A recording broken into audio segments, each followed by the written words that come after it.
Hello, welcome to Level 2 Beginning Piano Exercises. A few words before we start the exercises. I would like to talk about the articulation staccato. That is a short sound, short and detached, and also we'll be focusing on legato. So with staccato playing, a few things that learners do. One, they might speed up because there's more distance, more space between the notes. So just be aware of that. The other one is it's pretty common for teachers to say, oh, just pretend that the keys are hot. Especially if you're working with children, like engage them. I would like to encourage learners to think about maybe plucking the keys.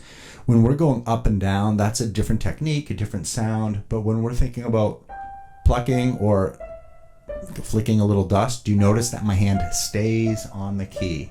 That's really important for accuracy issues when you start playing harder stuff.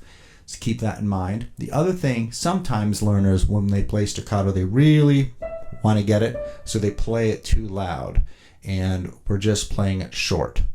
As I will say in many videos, always listen to your sound. I am saying that because over the years, including me, I have noticed that many learners will work on the visuals. A lot of us are visual learners, so that's awesome. But if you start making steps now on listening to your sound, that will fix a lot, and you're benefiting because you're working on your ear. It's not where we're playing guitar where we really have to tune and make sure our hands are in the right place. Here, the chords, everything is ready to go. So I hope that helps. Let me know if you have any questions. Let's get to the exercises.